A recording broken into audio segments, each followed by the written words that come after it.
మందుడనని నన్ను నిందజేసిననేమి, నాదీనతను జూచి నవ్వితేమి. దూరభావము లేక తూలనాడితేనేమి, ప్రీతి సేయక వంక బెట్టితేమి. కక్కసంబులు పల్కి వెక్కిరించితేనేమి, తీవ్ర కోపము చేత తిట్టితేమి. హెచ్చు మాటల చేత నెమ్మెలాడితేనేమి, చేరిదాపటగేలి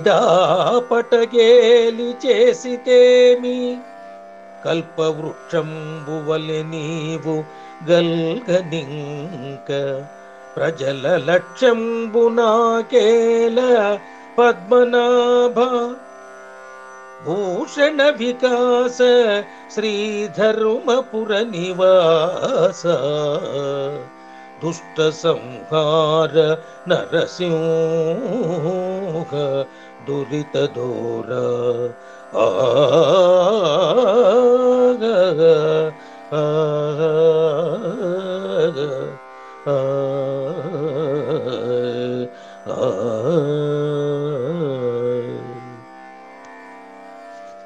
ఓ నరసింహ, నన్ను తెలివి తక్కువ వాడివంటూ లోకము తిట్టినా సరే, నా దీనతనాన్ని చూసి ఎవరైనా నవ్వినా సరే, నా దగ్గరకు వచ్చి తూలనాడినా సరే, నాపై ద్వేషముతో నా తప్పులు చూపినా సరే, తీవ్రంగా మాట్లాడి వ్యంగ్యంగా నన్ను వెక్కిరించినా సరే, తీవ్రమైన కోపముతో తిట్టినా సరే, బాగా గట్టిగా నన్ను తప్పుబట్టినా సరే, నా వద్దకే వచ్చి హేళనగా మాట్లాడినా సరే, ఇవి ఏవీ నేను లెక్క చెయ్యను.